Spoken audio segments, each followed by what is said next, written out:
Good morning. Welcome to Hatch Hack Studios. RT Bear here. How is everyone? Hope everyone's doing good this fantastic Wednesday morning.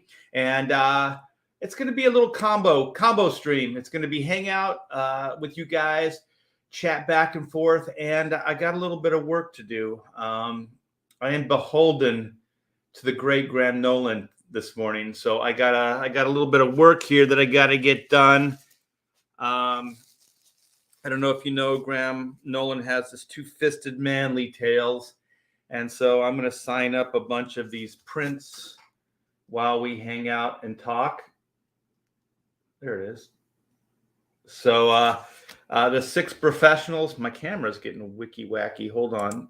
I got to fix this. I got to fix this camera. It's going to drive you guys crazy. Going to drive you crazy, just like it's going to drive me crazy. I don't like the way my hat's fitting on my head today, but this is a little crooked. Makes my head look weird. Well, oh man, we got some people. I didn't have to say it. Sign of life. The Canuck. Good morning, Art T. Bear. Good morning, right back at you, Joe Bernardo. Hey, Joe, the animation of the black and white drawing you did is absolutely fantastic. I wonder if we could show that. Do you mind if we show that? Let me see if I can find it first. It's pretty cool, man. You guys do cool stuff. Let me see if I can find it. Here it is. Yeah, there it is. Yeah, maybe we can share this. I want to see if you're cool with it or not. If you're cool, give me a heads up because I know it's work in progress. Some people don't like to see or to show off their work in progress. Andy Smith, comic artist. Andy Smith, the first man. Make the signature legible. No, I'm not going to make the signature legible. I'm going to scribble it and no one's going to be able to read it. So what do you think?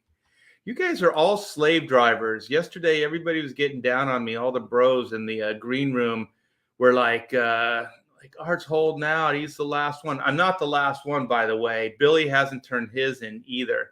So if you guys don't know, there's let me finish my thought. Each one of the bros did a pinup for Graham Nolan's two-fisted tales, manly tales, and they went into a portfolio. And you back it and you get it. So one of the things that Graham also, he threw this in later. It's like, hey, would you guys mind signing them as well? So so now apparently we're signing all the prints for you guys as well. It's no problem. I don't mind doing it. It's always just a matter of finding time. So I thought I would combine those two things. Hang out with you guys, do a live stream, and sign all these two-fisted manly tale prints for Graham Nolan. And yeah, and then yesterday everybody's like, get on it, Art. What are you waiting for? Blah blah blah. And now Andy's like, make sure the signature is legible. Just because I'm a contrarian, I'm not going to do that. Too late, already there. Okay. Hey, Andy Smith. Sheldon Martin, we got a party now. The great, amazing, talented, hilarious Sheldon Martin. I have the day off on a hullabaloo. What is that? Abahalu?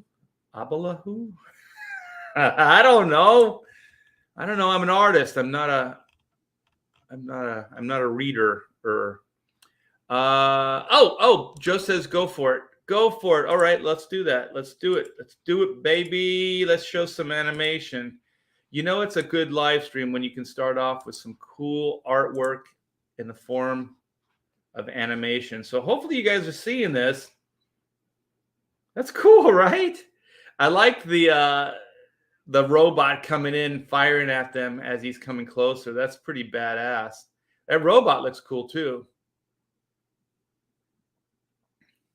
Do you see the gunshots on the ground there? They're doing the old Texas two-step there. They're dancing, trying to not get shot here. Very cool, man. Very, very cool. You guys are the best. That's Joe Bernardo there. We got the Canucks saying looks awesome. Sheldon says too many fisted tails. That sounds like the title of a porn. A porn. When I found out about fisting when I was a younger man, I was like, what? Why would you do that? That's horrible. I hear he created some guy named Lame or something like that for the Batman comics. I think it's BAME. I think instead of an L, it's a B. It's BAME.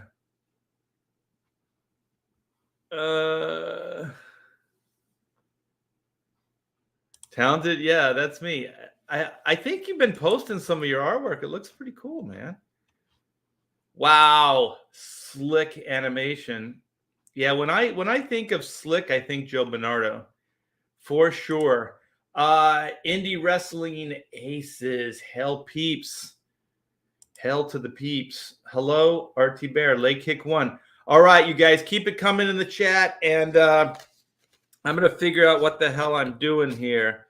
I haven't signed anything. I've been, since we bought this house, I had to use my my real signature, not my my comic book signature. I actually have two signatures. Which marker? They're all brand new. Look at that. Look, Graham, I'm using a brand new Sharpie. I'm breaking in a brand new Sharpie just for you. Just for you, Graham Nolan. Just for you. All right, I got these envelopes. Art, 10 copies, please sign, thank you. And there's a bunch of other envelopes. They all say the same thing. So I guess each one of these envelopes has 10 prints, 10, 20, 30, 40, 50, 60 prints I got to sign here. If they all indeed have 10 per envelope. So he sold quite a bit of these. We got quite a bit of backers, man. That two-fisted Mandy Tails, Manly Tails did pretty well. Yeah. So I'm going to set up my little lab board here so I can bang these out. Let's see how many I can do. Let's see how many I can do in 2 minutes. Maybe I should do that. I should just like do them all in 2 minutes. Let's see. Joe says a Bane broke the bat's back and spirit. Indeed. Yeah, that's it. I have the copy of Bane 1. Hell yeah. When comics were cool. All right, so I guess I'm going to have to take these out of the envelope. They look great. They printed up really awesome. Let me see if I can get these out of here without destroying them. All right, so that's one empty envelope. And apparently this is 10 prints. All right, let's do this. And then I'll give you guys a close-up of my signature. Maybe I should practice one first because I always get a little rusted. Tin roof rusted. All right, where should I sign this thing? I got two places. Let me see. I got to turn this light away a little bit. So I could do it. There's a little open area right here, or some people like it on the outside of the artwork, like right down here. So maybe I'll do it right here. Keep it out of the artwork. Maybe I can move them around. Well, you know what? I mean, this is the perfect certificate of authenticity. So if anybody tells you these are forgeries, they're not, because you just, God, I hate this camera. There's the signature right there. Right there, Graham Nolan. All right. So one down, 59 to go. Let's do this thing. My wife hates it when I draw or do anything like this. She says, all you can see is the top of your head. That's not entertaining. It's not entertaining to see the top of your head. I say it's entertaining. Look at that's a beautiful top of my head right there. All right. This is signature 3. So should I hold up each one as I do it? For authenticity. Hey, is that Von Klaus? What's up, brother? Comics are cool again with CG. Fuck yeah, that's right. I reserve one F word per live stream, so I choose my my F words very, very cautiously. So I make sure that I hold out for the right and proper time. So that was my my F bomb for this live stream. Evil one, your month is coming up. Your Halloween month is coming up. I'm gonna do my serial killer live stream as we get closer to Halloween, and I've already asked if Billy Tucci would hang out. He did last year, and he's absolutely fascinated with this stuff, this kind of historical, things. And so he's a good like interviewer. He pulls detail out, and it was a lot of fun. It was a lot of fun going back in time where I was basically being profiled by the Freeway Strangler to meet my fate. I guess the fate of those young boys was anal rape and then strangulation and then dumped on the side of a freeway. So I will be telling that tale, my two-fisted manly tale. Evil one, I finally am catching you in the morning. Cool. But only because I can't sleep because everything horrible that's going on in the world and my anxiety and fear is keeping me up. Yeah, actually, my wife is a little distraught. She's out right now. I'm going to get sad, and she's praying for the world. I guess you guys have heard about the pipeline incident, and there's some talk that maybe the U.S. was behind it. So I'm not sure. I like to stay reserved until I get all my facts in. But it really shook her up, and to be honest, I mean, I'm a little worried and concerned. I was a little worried and concerned before this shit. Let's see. Art said, "Lap and bang." Haha. Yeah, I say a lot of stupid shit. Hang out long enough and you're here all kinds of crap. Fun fact, the location of Bane Conquest has been renamed Brokeback Mountain. Skip Edwards. Yeah, throwing the zingers out there. Seeing or sign along the flower. Maybe I'll do one. I'll do one just for you, Joe. Let me see. Von Klaus, love the choice F word usage there, Art. Yeah. Well, you inspired it. All right, and I'm going to sign a couple here because Joe Bernardo said, actually, that looks pretty cool. So I signed it like right in here. The camera's being. This is shiny paper, and there's for some reason, this camera does not like light. So there you go. I'm going to sign a couple more like that. This is for you, Joe. This is for the great Joe Bernardo. There it is. There it is, right there. Everybody thinks my signature looks like Mo. The origin of this signature is I was signing for, it used to be Dynamic Forces. I guess they still exist. And Dynamic Forces was a collectible company. They would do trading cards and signed and remarked comics and stuff like that. And so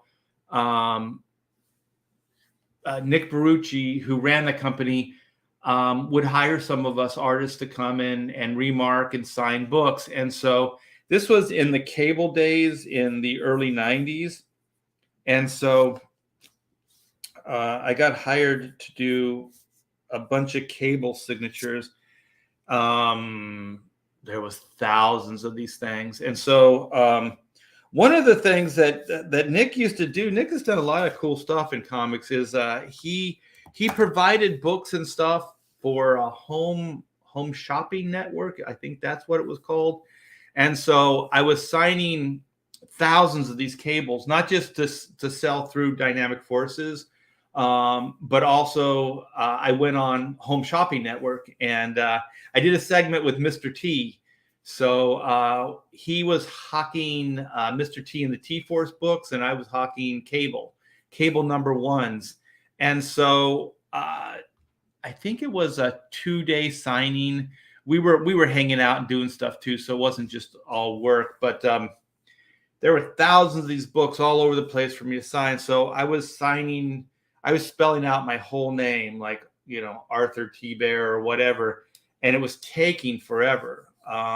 And so hold on for a sec. I get a little congested, and so I was just slowing down production. So there were a bunch of people there. They were all packing the books and putting them out and stuff, and I just was not keeping up my end of the bargain. So I think Nick said, is there any way you could go faster or maybe abbreviate your signature or something like that? And so I just kind of came up with this signature. And so I can break it down for you as soon as I put these prints back in this envelope. I want to keep them all pristine and in mint condition. Okay, so that's 10 down. And so I did this signature, and maybe, well, I can break it down. I wonder, nah, I can't move the camera. But it's like this. So this is the signature. So that's an A. And then the A goes right into the T. And then that circle is the dot of the I, and then the line across is the bear part. So it works stylistically. I like it.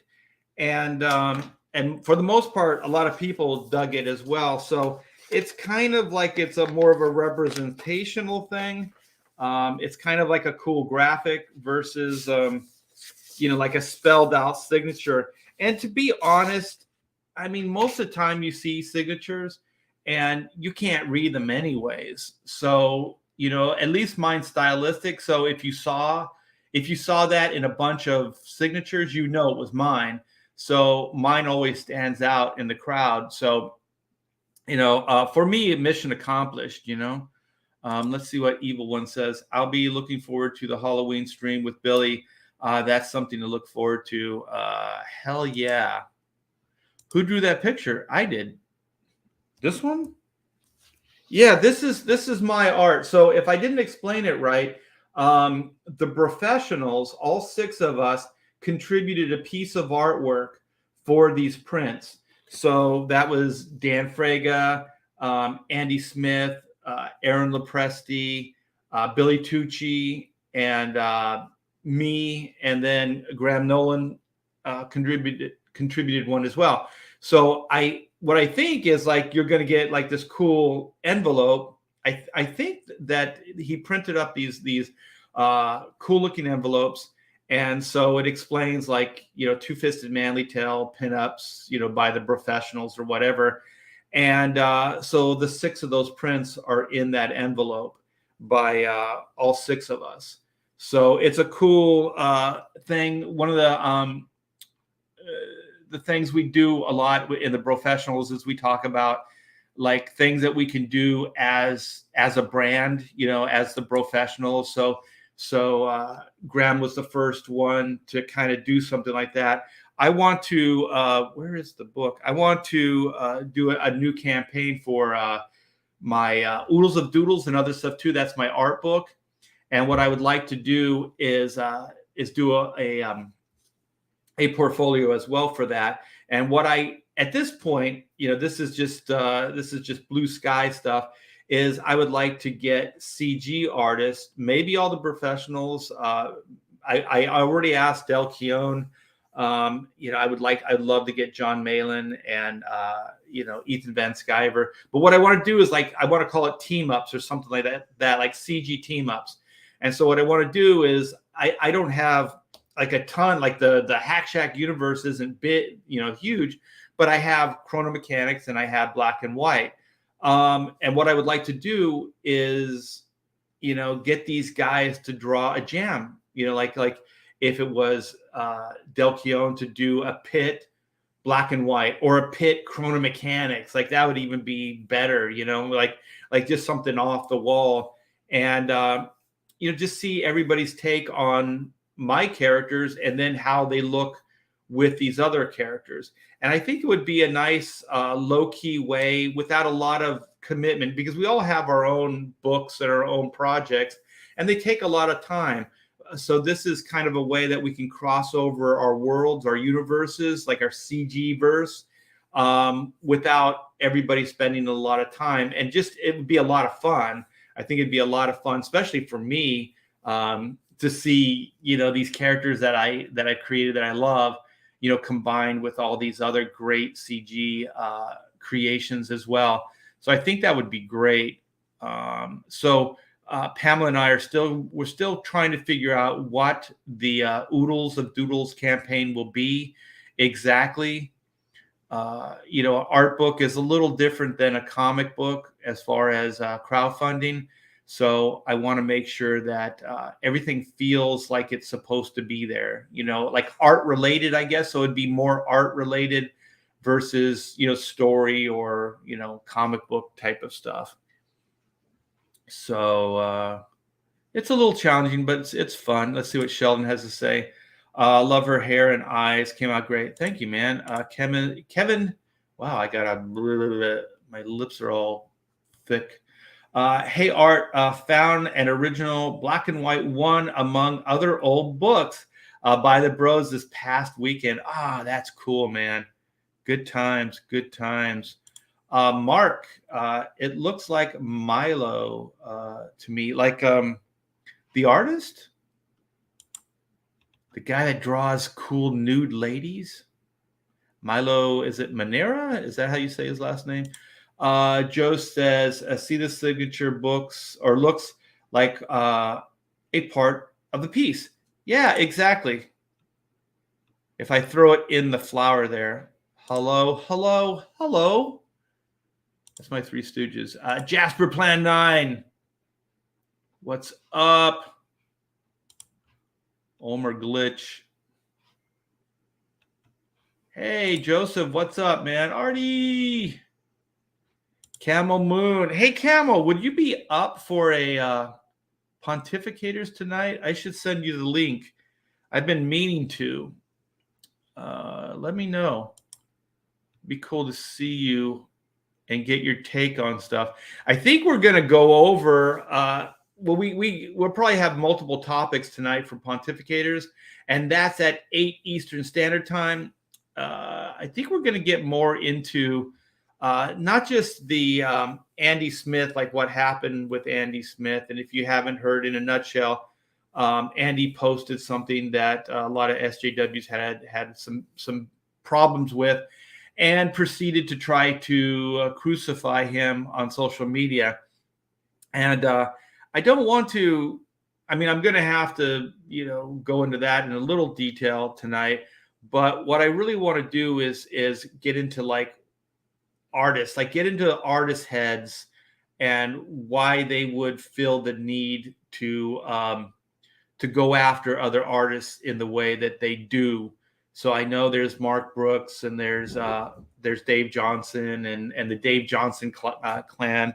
Hey, Arrow, and stuff like that. Like just a bunch of like self-righteous people. Oh, wait, hold on. He's got my bag. Hey, bring that back, Arrow. He's got my Graham Nolan bag. Hold on, I'll come right back. Arrow, bring that back. Give me that. Give me that. Come here. Come here. Come here, Arrow. Come here. Oh, yeah.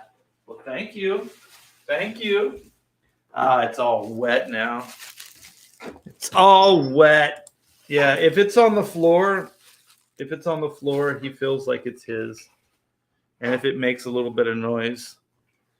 So yeah, so we're probably going to get into a little bit of that, like, why, not just people, but other artists, because, people I understand, but like other artists, you're trying to hurt somebody's business. You're going after an artist like yourself, and so there's ramifications of that. There's cancellation, there's lack of money, there's a lot of other things that go along with that.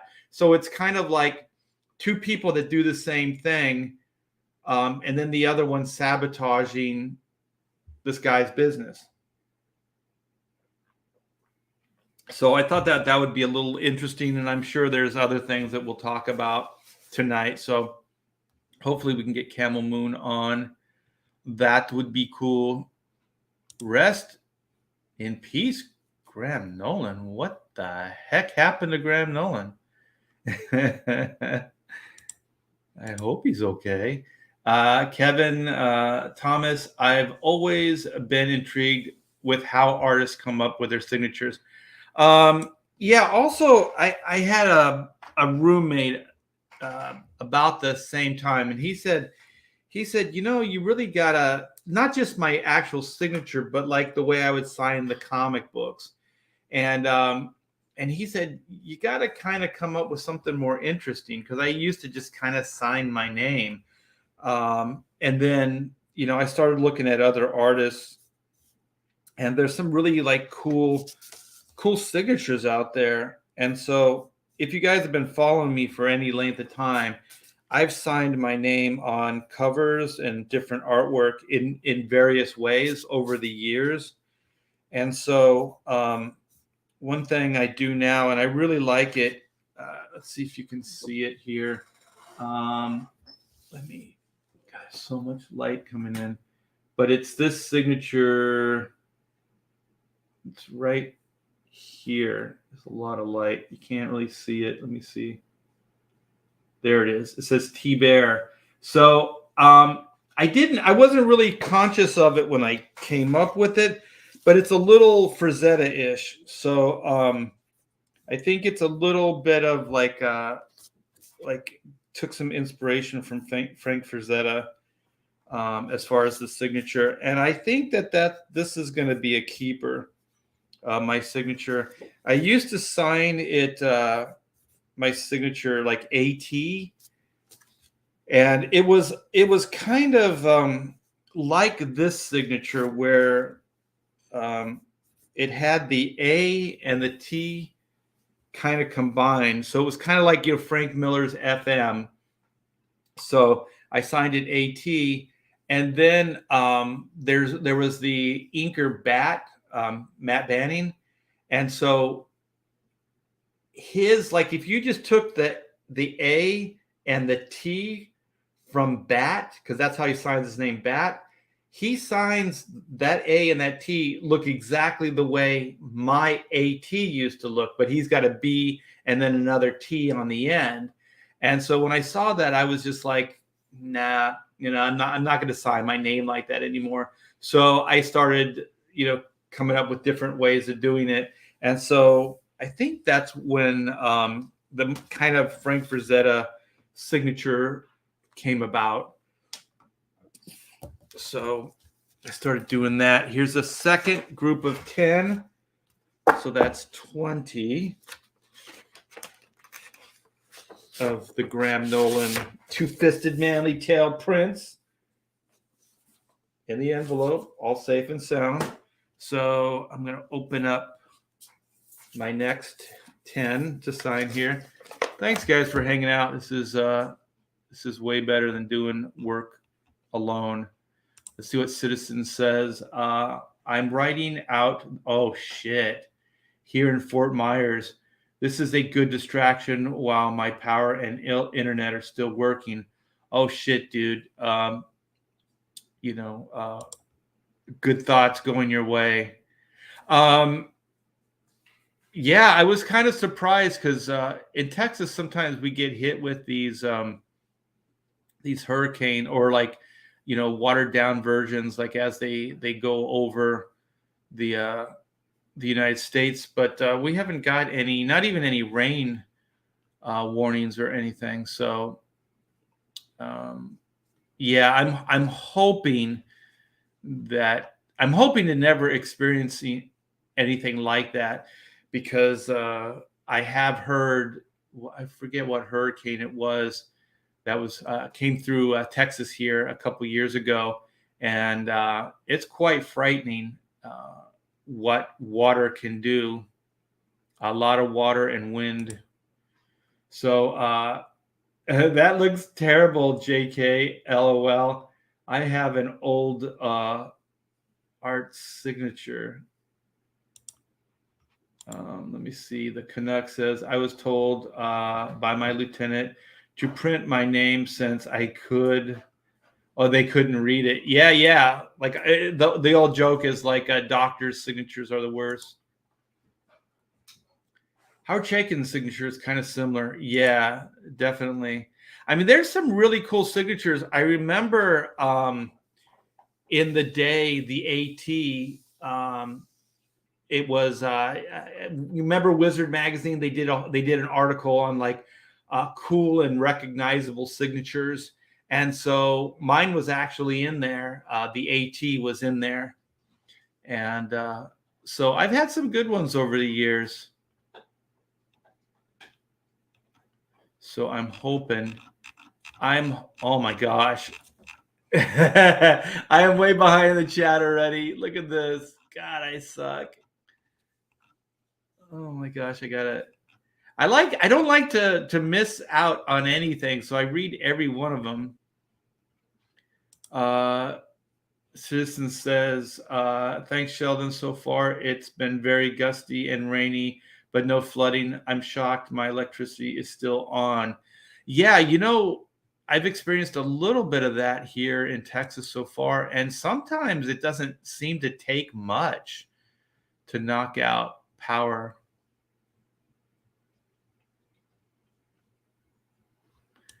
Can we crowdfund a replacement for that nasty chair Art is sitting in? This chair is very damn comfortable. The leather's cracking on it, but it's very comfortable. Hey, we got Oni. Cool. Welcome. We got Kevin Thompson. Welcome. Welcome. Oh, Camel Moon says he can do the show tonight. Very cool. Well, I'll send you a link.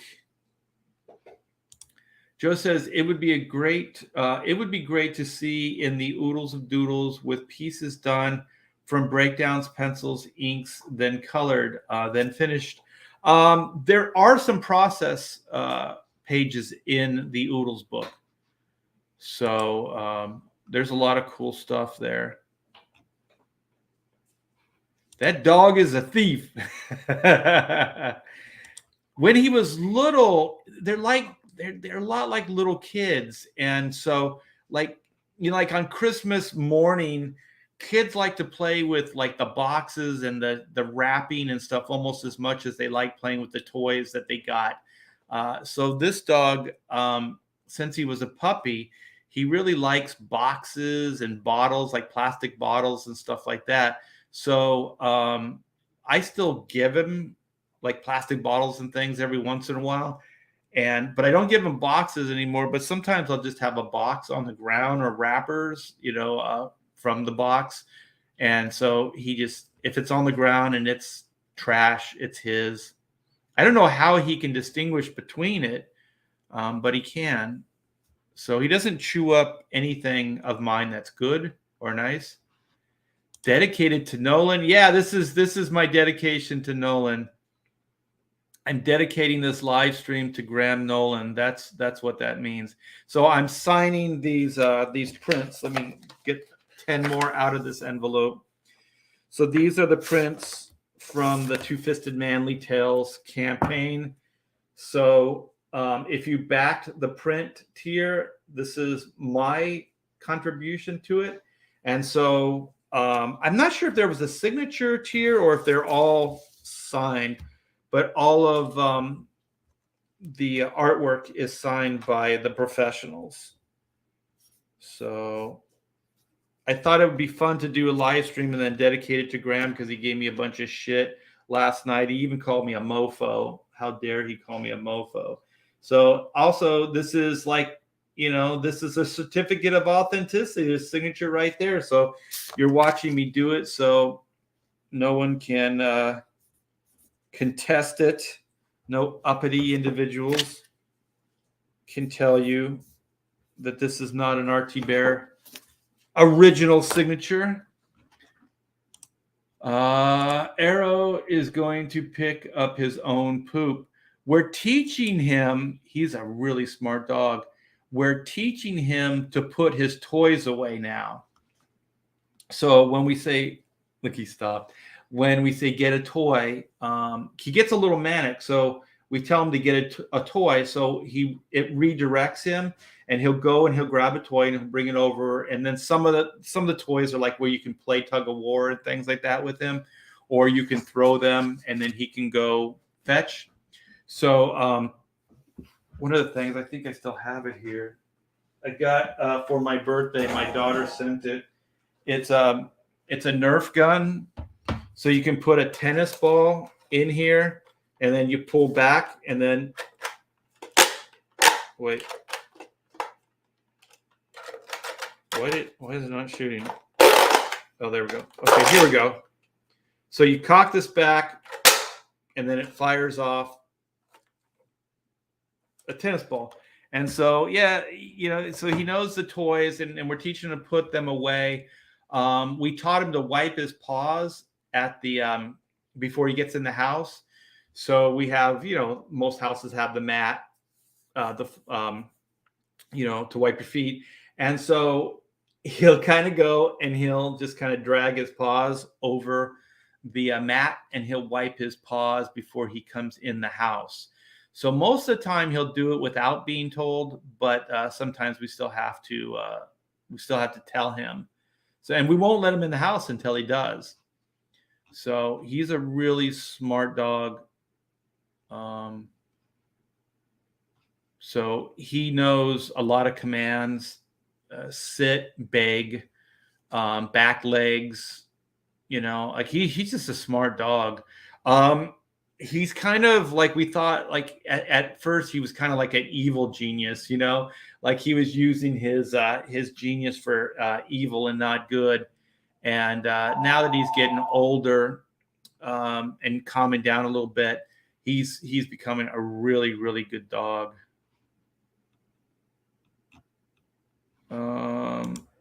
This isn't a Graham Nolan memorial stream. No. It's just dedicated. It's like the stream is dedicated, like time-wise. My time is dedicated to Graham Nolan, as in all these signatures, which this is weird, man. I just opened this marker and it's already dried out. What the heck?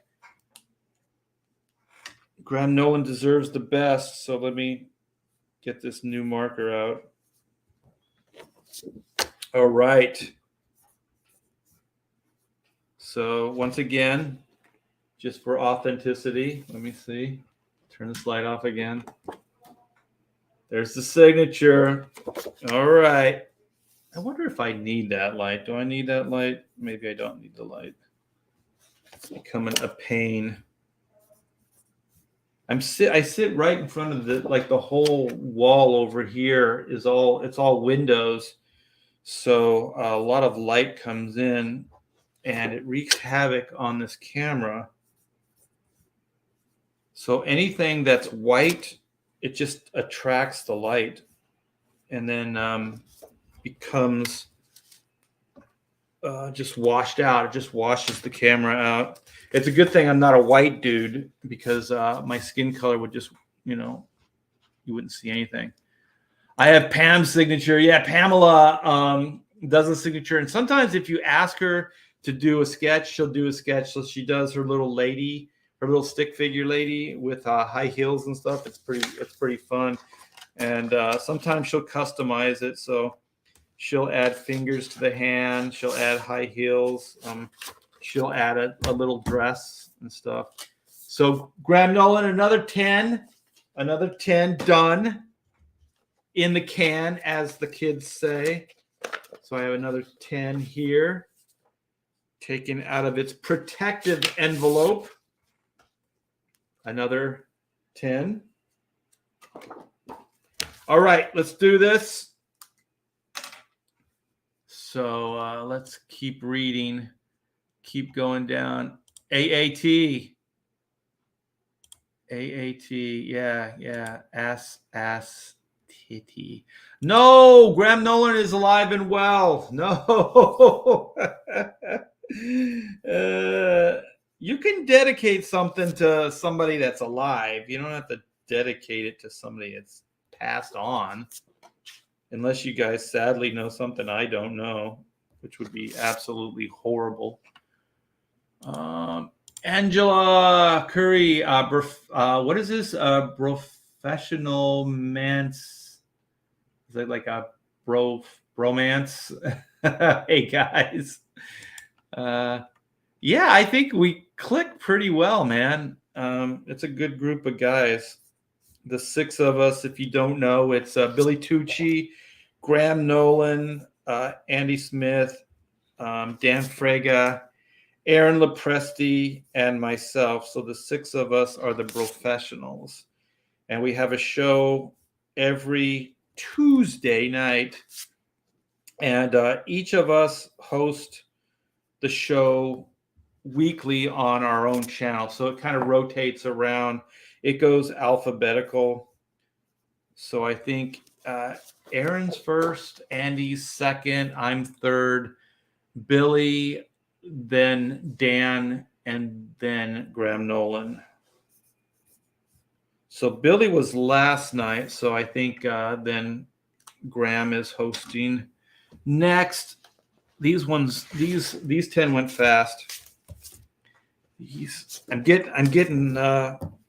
I'm reaching my stride. I'm getting my rhythm here. You see here, put these 10 back in the envelope.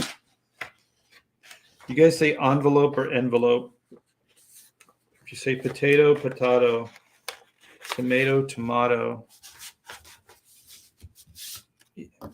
The potato, and tomato thing, I never quite understood because I've never heard anybody say tomato, and I've never seen anybody say potato, unless you're goofing around. If you're goofing around, then you say it that way. But I've never heard anybody in the real world, in a serious manner, say potato. Can you pass the potatoes? I want a tomato. Harvey, yeah, that was the one. That was the hurricane. Yeah, we have neighbors, and they were telling us how much water came through here, and quite a bit. But I look at the yard and the way everything's graded here in the woodlands, and it would take a lot. I mean, I'm not trying to tempt fate, but a shit ton of water, because the house is kind of built on a mound, and then the way the yard is terraced, there's a slope around the perimeter, and it all kind of goes down. And then right behind the house here is a huge like aqueduct or like a V ditch. It's all grass and stuff, so it's nice. It just looks like a green belt. But there's a ditch. It's probably about 30, 40 feet deep, like at its deepest. And so all the water kind of drains into that. So I heard that usually there's not any trouble in this exact area. And then there's like these floodplains, and you can check if your area is ever flooded or whatever. And this area has never flooded. So it's not on a floodplain. That's one of the things we really looked into when we moved out here.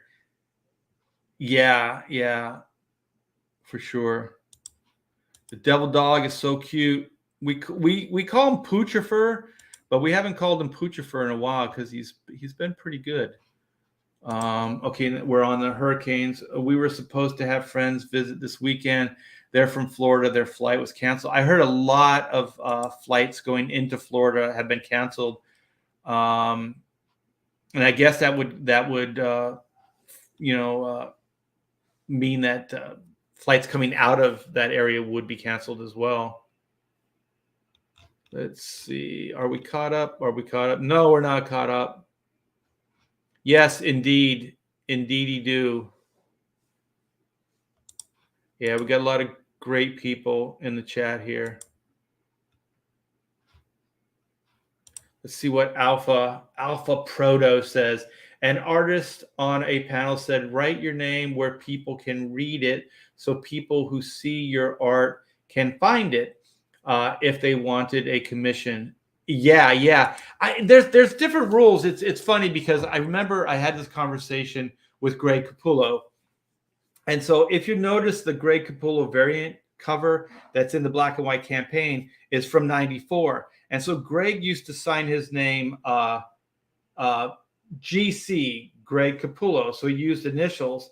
And so I made a joke to him. I said, it looks like the CoverGirl logo, but it's reversed. Instead of CG, it's GC. And so we got to talking about signatures, and I was signing, AT at the time. So we were both using, initials. And so then he said, because he started working for Todd McFarlane around that time, and he said, Todd isn't a big fan of initials. He said, you should sign your name, so people can read it. And so when you do that, then it's like you're branding your name. So every time they see the signature, they see your actual name versus, like, I guess this kind of coy, like, what is AT or what is, GC? Excuse me. But I said, like, there's a lot of, artists that do initials, and it didn't hurt their career. And one of the biggest ones was Frank Miller with the FM. And so he goes, well, that's just, what Todd said. And so then I guess Todd is very persuasive. And so after that is when Greg started signing his name Capullo. So that's when you would see he spelled his name out. And so I guess there's, it just depends on how you feel about these things, because I don't think there's any right or wrong. I just think that there's whatever you think works best for you.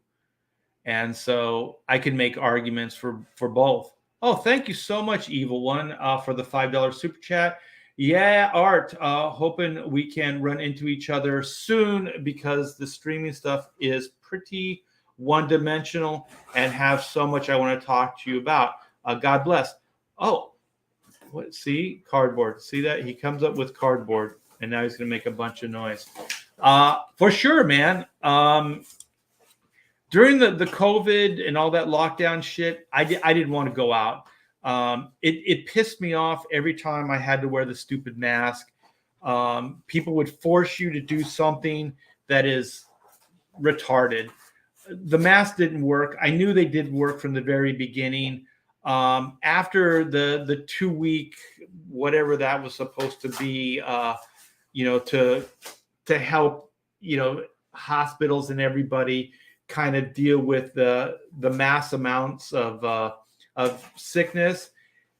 What was it? To flatten the curve or whatever the hell they call it. And so my thing was like, after that, and after they extended it, it was on. I was like, this is just bullshit. And so I didn't do anything. I just did what I had to do. And that was it. And Pamela and I drove across country in the height of the pandemic. So we drove across 4 states and masked up only when the place of business forced us to. And they didn't even really force us. They just had the sign on there. So, we complied just out of respect. But we both knew that it wasn't really helping. anything. So yeah, that was my thing about personal appearances. And then the conventions just stopped. And so even when they opened up, they were doing mask mandates. I think this past year, New York City was still like masking up. San Diego was still doing, you had to have your freaking, what the hell was that? Your papers. You had to have your immunization papers and all this bullshit. And it's like, what the hell happened to freedom? I like what Dennis Prager said. Dennis Prager said, never in the history of mankind have we ever locked down healthy people. So this whole pandemic lockdown was aimed at healthy people. And I thought it was just ridiculous. And I say this, I feel very strongly about this. You guys, really, the government are not our friends. Question everything that they say. Think for yourself. These guys do not have our best interests at heart. I think it's very, very clear. They destroyed quite a bit of people with the lockdowns, almost more so than anybody that got sick. There were politicians saying, if even one person dies from this COVID-19, that's too many. It's like, well, why don't you mandate that with your highways? Why don't you mandate that with, other things that are dangerous, statistically speaking, actually take more lives than this COVID did. It was utterly ridiculous to make such a big fuss out of one thing while not taking all these other things into consideration. How much calculated risk, we take just to get into our car and drive every day. You know what I mean? Another 10 dedicated to you, Graham Nolan. This live stream is dedicated to the great Graham Nolan. This is my last 10, you guys. So we're going to wrap this up. My morning is dedicated to the great Graham Nolan. Let's see. What is that? Oh my gosh. I know those initials. PCB was hit with a cat. Oh, holy shit. In 2018, the damaged level trees. Yeah, there's like when we moved into this house, there were a lot of stumps in the yard, and there's some holes, not holes, but like little divots, well, they're pretty big in the grass area in certain places. And the nearest I could figure, these are big trees, that last storm, I guess it was Harvey, probably blew those trees over. So there was 1, 2, 3, 4, and then there was one in the driveway. So there were 5 trees, and these were good sized trees that I think fell over in that last storm. Graham left us too soon. Sorry to hear it. He seems so fit too. Yeah, the healthy guys are always the ones that go first. The guys that are like shooting heroin and drinking every day and practicing, bad hygiene are the ones that live forever. Oh my gosh, I think this is my 6th hurricane. Irma was the worst I've experienced thus far. Yeah, I mean, we live places that are dangerous, but Florida's so pretty though. It's so gorgeous. Living in California my whole life, it's like, browns and greens. Well, no, I shouldn't say browns. It's like browns and grays. It's more like browns and grays. And so when you come to places like, that are on the south side of the states, like here, this is South Texas, and it's green everywhere. Like grass just grows everywhere. I'm looking out the window and there's that big old green belt and if that was California, that would all be just dirt. My backyard would be all just brown. and the skies are blue. There's big fluffy clouds, and yeah, it's just really nice. It's very colorful, and it's so different than where I grew up. So the South is absolutely gorgeous, and so I understand why sometimes we live places that are a little dangerous. But even California, we had earthquakes that usually there's no problem with quakes. Look at this hat. What the hell?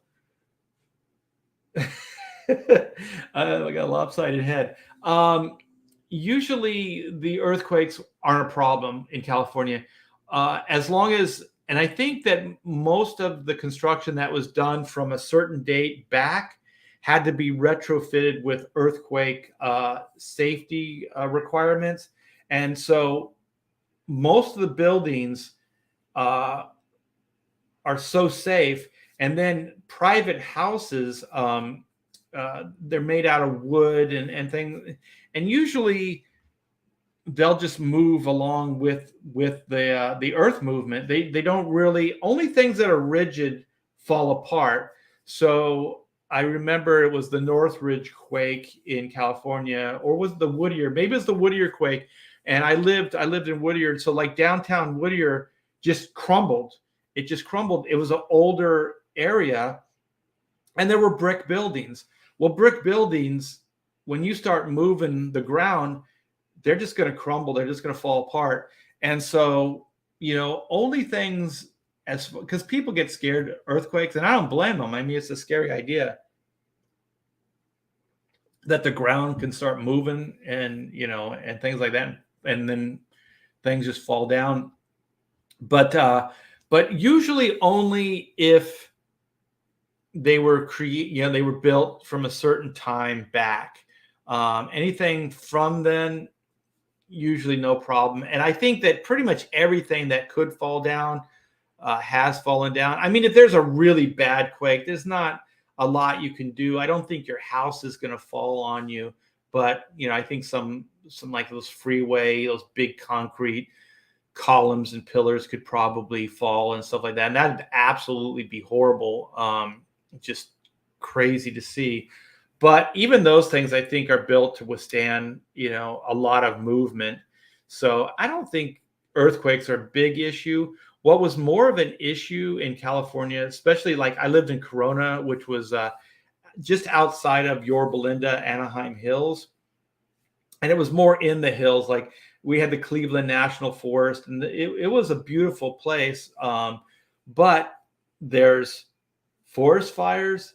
There's another season where we lived in California. We used to joke there's fire season. So there's spring, summer, fall, winter, and fire. Those are the seasons you have. And so we almost lost the house twice in forest fires. I mean, massive, massive fires. And so there's that. And then what usually happens after the fire just pretty much decimates the hillside. There's no growth. And so then when it does rain in California, the hills just move. So all the hills just slide into your yard. And so we had that happen twice as well. So we had major landslides into the yard. We were actually asked to leave our property one night because the hillside was falling down. And so the next morning we went to the property. There were like bright orange signs all over, and said that this was off limits to everybody because of the unstable hill behind it. So it was some scary times, and that actually was more. It was more scary than any earthquakes I was ever in, were the fires and then the hillside sliding. I think those are more of like big threats in California. You don't hear about them much, but they are. Let's see. Wow, just read the attack on Andy. Man, those guys really don't have a sense of humor. Larson, Brooks, etc. Butthurt, Jen, and self-important people. I bet these guys don't watch movies like Predator. The thing is, and we're going to talk about it tonight on the Pontificators a little bit, is I know most of those guys, and those guys are cut out of the same cloth. Like, if it wasn't for this new virtue signal world that we live in, and they felt like they could score points with their employers, they would have thought it was funny too.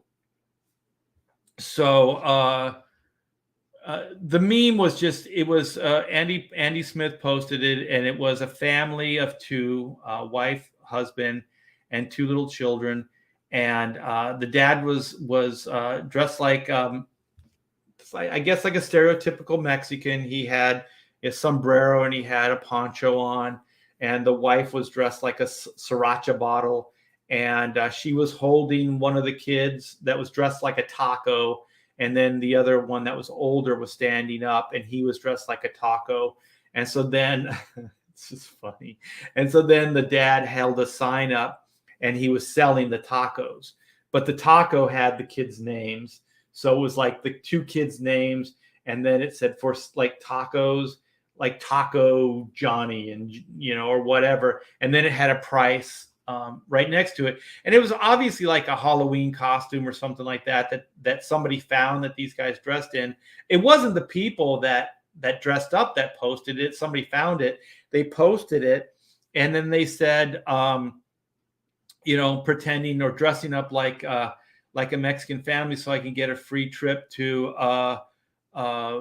Martha's Vineyard. And Andy just posted it on his Facebook and just wrote LOL. He didn't even really say anything. And then the next thing you know, people are just kind of zinging him and saying that he's insensitive, he's racist, and things like that. And there was a time we could laugh at ourselves. Like it's only really racist when you single one race out. Like, I'm sure if Andy saw something that was an Irish stereotype and it took him aback and he thought it was funny, he would have posted that too. Just because you post something like that doesn't mean you're racist. If anything, it might prove that you actually still have a sense of humor. And so people lost their minds about it. And I don't want to get so much into that. Like I said earlier in the live stream, I want to get into like why other artists dogpile. Like, what do they get out of it? I mean, they're basically attacking their own.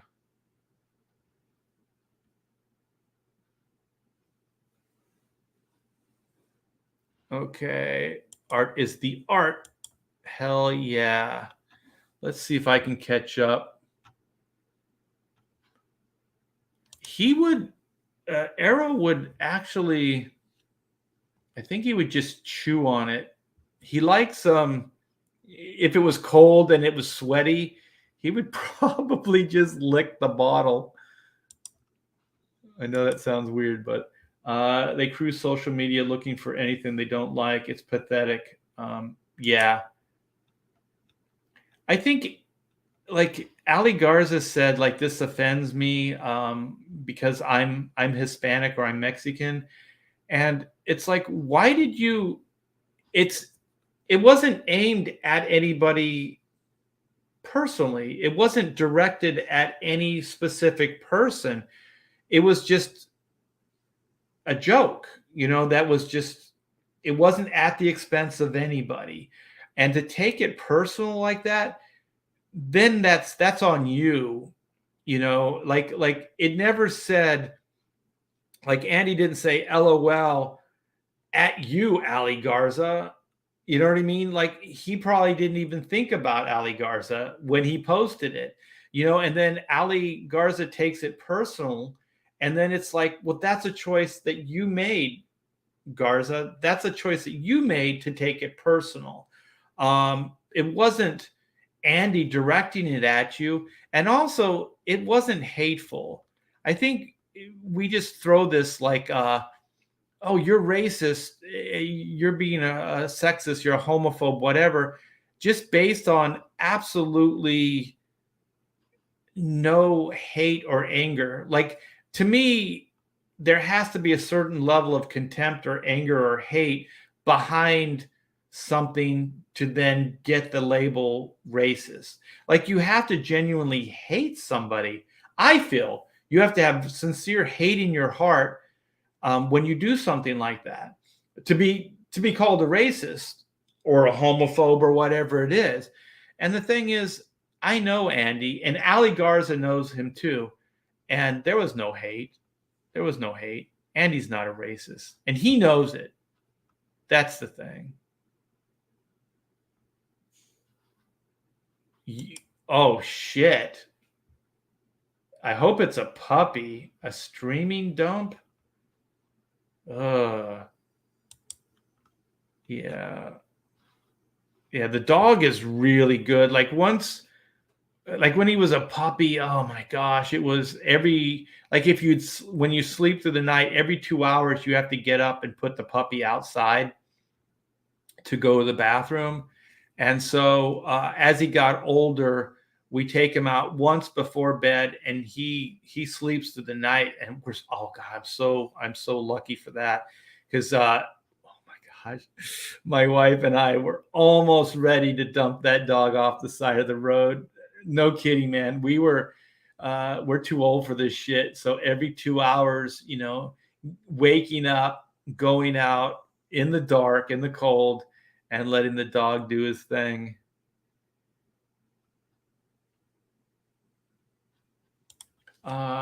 Teach Arrow to ring a doorbell or the bell on the door when he wants to go out and do his business and go in a specific area. That's what we did for our dog, so no accidents in the house. He when he was a puppy,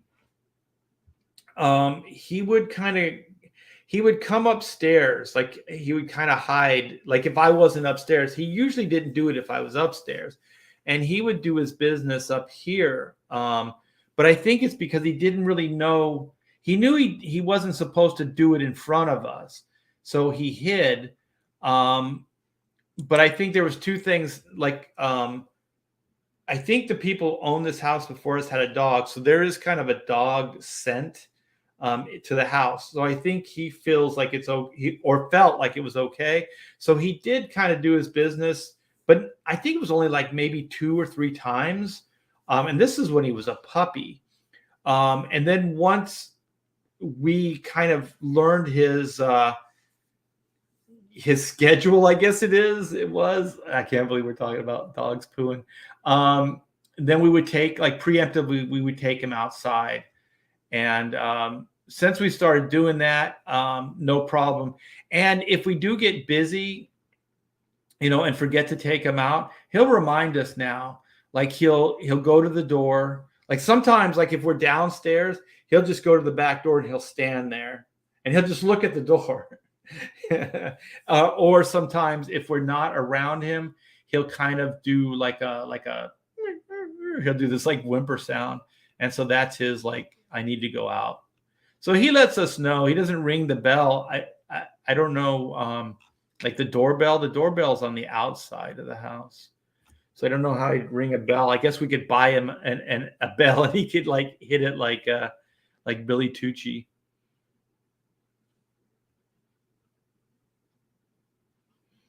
We don't have kids anymore, not around the house, but there are a lot of similarities to a young puppy to a young human.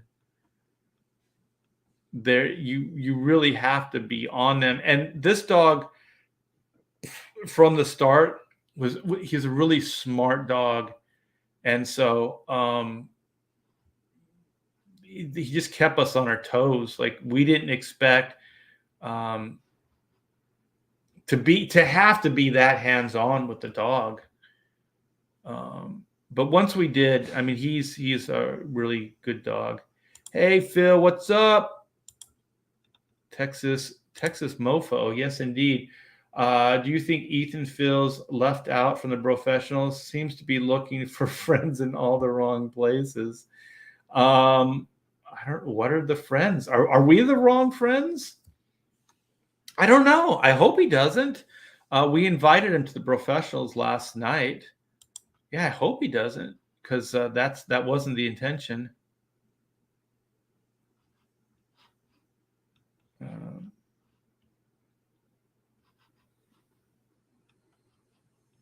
Uh, yeah, that's the problem. It will flood from storm drains being full. That's what I heard. I heard as long as the drains stay open, there's usually no problem. At least in this area, there's no problem. But you can't guarantee because there's a lot of trees, leaves, and stuff like that go down these drains. I don't know how they clean them out during storms.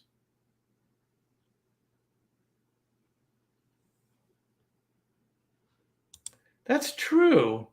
Americans don't say tomato, but Americans will pronounce clamato, like the British. Yeah, they don't say clamato, they say clamato. That is a gross drink, by the way. Clam juice. Clam juice. What the hell is clam juice? It's like clam goop. Clam juice and tomato juice. What the hell? I wouldn't wish that on my worst enemy. Escaped from Florida yesterday. Wow. Yeah. I'm gonna keep up on that throughout the day, and also this whole pipeline shenanigans. It's got me a little worried. McFarland said he needs to change his signature because it was just like a makeup company initials. Yeah, that's what I said. I said it's like a CoverGirl, like Greg Capullo's was. He had the box around it, and it was the GC. The CoverGirl is just CG. Wow, I am so far behind you guys. He's a smart dog with the taste for human flesh. Well, not yet. Not yet. Let's hope not. All right. I got 10 more. I got 10 more of these. Let's get some signatures. And let's dedicate this stream to the great Graham Nolan and his Two-Fisted Manly Tales campaign. Raise a toast, a dedication toast to Graham Nolan. I mean, the main reason I'm doing this is just to get him off my back.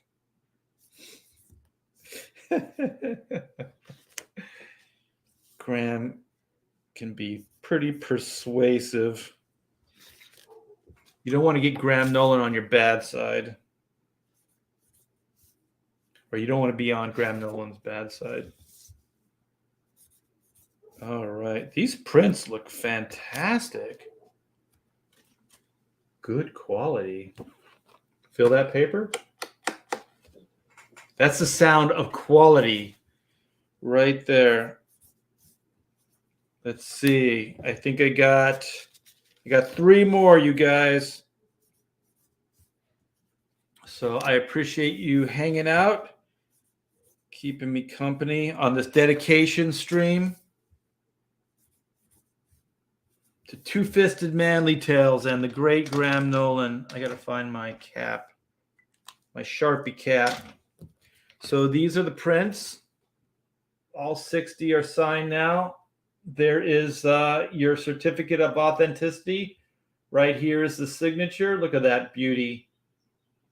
Good stuff, man. Good quality stuff. So if you guys backed one of the portfolio tiers on Two-Fisted Manly Tales, you're going to get one of these prints.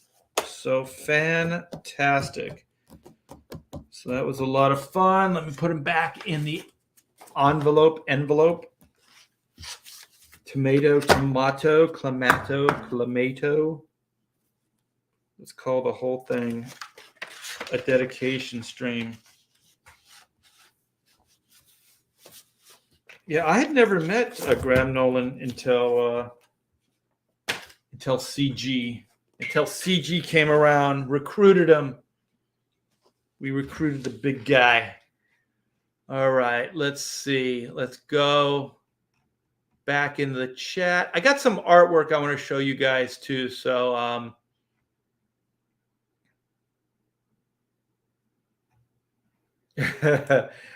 Ali Garza and the 7 gag thieves.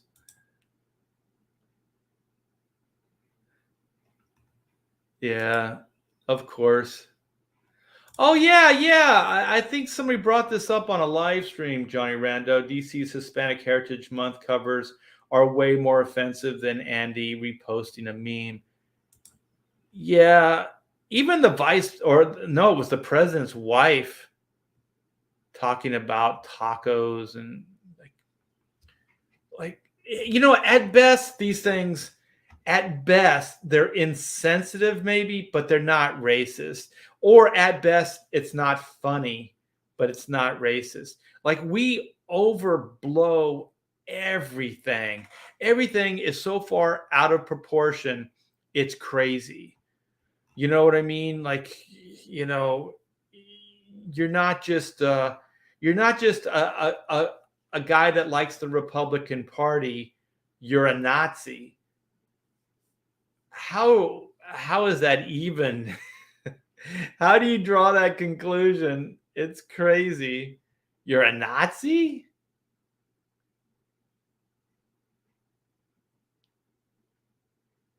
Yeah, they can be crazy indeed, but like Mexico and some of these other countries, those are like examples of what I'm talking about, like building codes, because the reason there's so much devastation in these other countries is because of the building codes. They're just not, the houses and the buildings just aren't built to withstand a quake. So usually like these areas, like Mexico, there's a lot of devastation because the buildings just are not built to code. Like I forget where um, it was, Baja or one of these places. My friend got married, and there's a it's not a housing development. There's like there's a hill, and it's all like mansions, just huge, huge homes. And he had a friend that owns one of them, and so it's like a gated community, and so we spent like a weekend there. And so there's all these houses, and they're fantastic. But like this house that we were staying at, it was like the pool was built on stilts. Like there were like metal columns, and then there was like a deck built, and then the pool just sat in it like a cup. Like you just like see how the water's here. They just built a deck out and then just set this like pool structure inside of it, and it just kind of hangs there. And because underneath is like parking, like it's like a garage, like you can park your car under it. And then there's the bedrooms were blasted, like dynamite blasted into the earth, and so there's actual like boulders, like the walls are made out of boulders. There's no restraints, there's no structure, there's just big rocks. And so it's beautiful. You kind of go down the staircase, and there's all these big huge rocks, and then some of the bedroom walls are still like just rock because it's underground, and then some of them are like built walls and things like that. And then one of the houses we saw that was being built, it was a complete like stilt home. It was on like the hill was like almost 1 to 1.5. It was almost straight up, and they were building a wall. It was just a brick wall, just a cinder block wall from here up, and then they built like they leveled it off across, and that's where they were going to set the home. So the home wasn't even really on land, it was on this suspended part off of the hill. And it was all cinder block. There was some steel, but it was all cinder block. And if there were, I just saw that, and I was like, there's no codes. There are no building codes here, because you would not build something like that in California. In Lethal Weapon, that stilt home in Hollywood or whatever that they destroyed. They pulled that pillar off, and then they collapsed the house. Well, that house was set for demo anyways, because those houses were being outlawed because they're not safe. They're not safe at all. So so those areas like Mexico, that places that don't have those kind of housing codes, building codes, they just fall apart. They fall apart, and it looks so bad. It looks so horrible because they just crumble. Like there's just movement, ground movement, and they just crumble, and it's devastating. It's absolutely devastating. But a lot of that could be, avoided. My aunt and uncle and cousin lived in Whittier for a lot of years. Yeah, I did. When I first moved from my parents' home, I moved to Whittier, and it's a nice area. And that whole downtown area had a killer comic shop and everything. And it was a beautiful area. It was well kept, but it was all like old brick. Like the buildings here, where I live now in Texas, there's a lot of brick. But there aren't a lot of earthquakes. There's some ground movement, but there aren't really earthquakes. Let me see. We did not have road construction season. Went through Hurricane Andrew when I lived in Florida, the hurricane, then Hurricane Charlie, and that same season 5 others near miss hurricanes. It sucks living in Florida. Why call it the Sunshine State when it rains every day? It's kind of like here, though. It can rain for like 20 minutes and then the sun comes out. Like California, when it rains, it looks miserable. But here and like in Florida, the storm will come in, it'll rain really, really hard, and then it'll be gone. They say in this area, if you don't like the weather, wait 20 minutes and it will change. Randy Howell says Andy will have the final laugh. He's already passed 52K in just 15 days. Sweet. Yeah, I mean, he could definitely turn this into a 100K campaign with all of your support. Okay. Well, I'm going to show off some artwork very, very soon. I just saw somebody's name in the chat. One of those signed prints is mine. Well, now you know it's authentic. Oh, thank you. Thank you so much. I appreciate it. Met Graham at a con in Akron, Ohio, and met you, Art, at a con in Dayton, Ohio. Yeah, Pamela's got family in Ohio, and we got married in Ohio because most of her family was there. She's got a small family, so do I, but her mom really couldn't travel, and my parents could. There it is. I thought I saw Vince Moore. Hey, Vince Moore, how are you, brother? Just swinging through between taking care of the mothers. Art, good to see you doing well. Take care. Thanks, man. I do miss hanging out at the California conventions with you. You were always a high point, just hanging out. Very fair-minded individuals. We could have. It's fun when you can find people, even when you disagree. Like at a convention, you have a topic, and then like sometimes a topic will come up, and it seemingly isn't controversial, and then you find out that there's some strong feelings about it.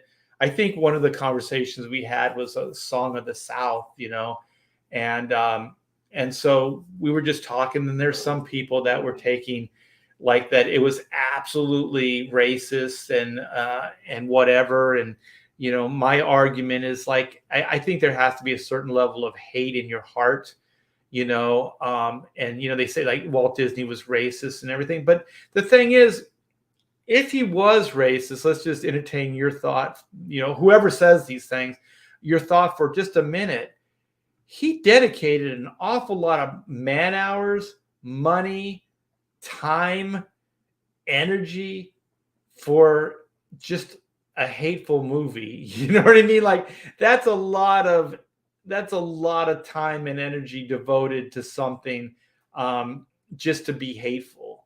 You know, I think like this day and age, you can look back, in time with about anything and go, well, some of this stuff was a little archaic. Some of these ideas were a little bit, like insensitive. But to just jump to like that they were racist, I think when you say something's racist, you have to prove that there was hate or anger or despise of somebody else or something else.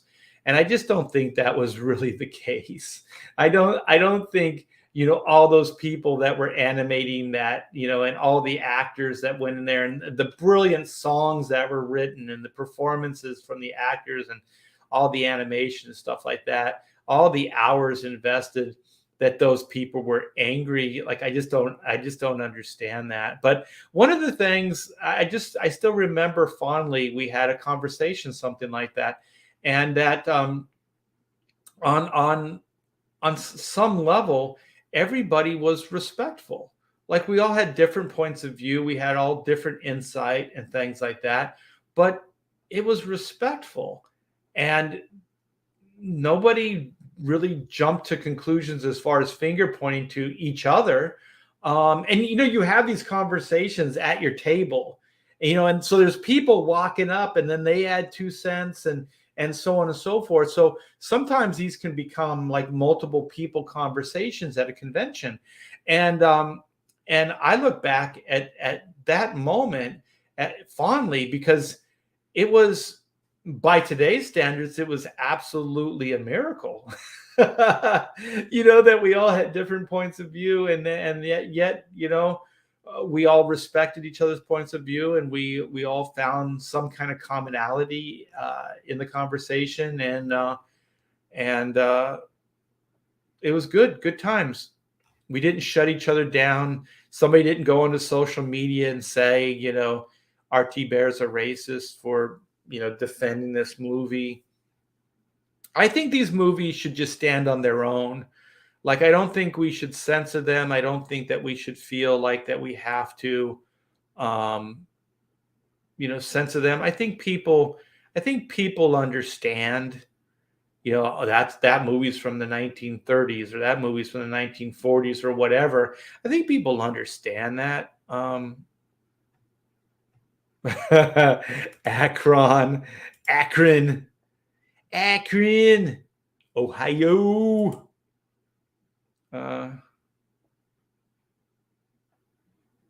No, my wife was actually, she's West Virginia. So what we would do when we would visit, like her mom still at that time lived in West Virginia. So we would go there, and then we would drive through like Pennsylvania and wherever else. Pennsylvania is gorgeous. We would drive through and then go to Ohio.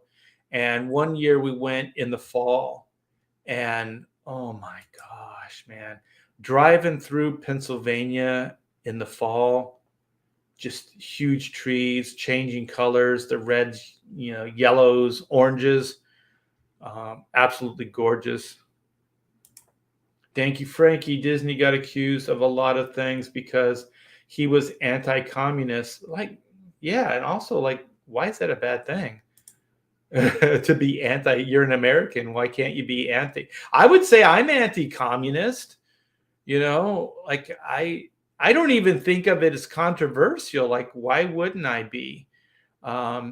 It's a belief system that is in direct competition to ours. So thank you. But man, you guys are just on fire in the chat. It's so hard. If I missed a lot of you guys, I apologize. Rock on. I like that. A Birth of a Nation. Look it up. Hollywood has zero issue attacking groups of people. even today. Guess who is on the attack list? Hollywood is a tool for the CIA. Ooh, that's an interesting one. Yeah, and I'm thankful for people that stand up to I don't know, communism, or like this current SJW fad, virtue signaling, all of this stuff, woke. This is absolutely absurd. Like we're just like fighting against each other.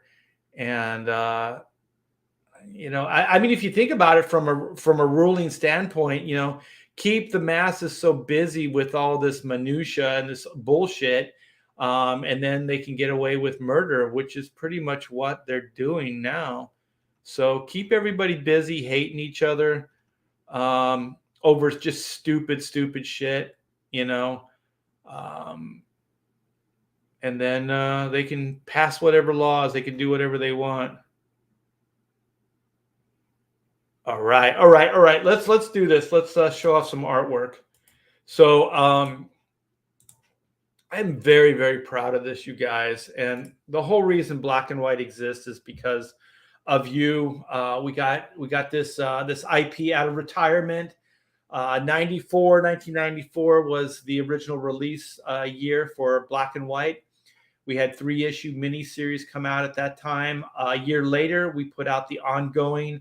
The market crashed, so we stopped publishing those books, and I went back to the mainstream to get a steady paycheck, something I not necessarily wanted to do, but it was a necessity, and had to keep make ends meet. The family, we just had our little one. Amanda was born around that time, so I had to do what you should do, and go to something secure and provide for your family. So I went back to Marvel and worked there for about a decade after that, and then over to DC, and then over to Comicsgate.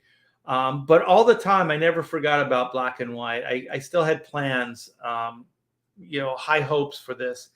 And so, yeah, that's what kind of led to this moment. So this new indie crowdfund phenomenon, CG, happened, and it financially made sense. It financially made sense to bring Black and White back, to do this as a new series.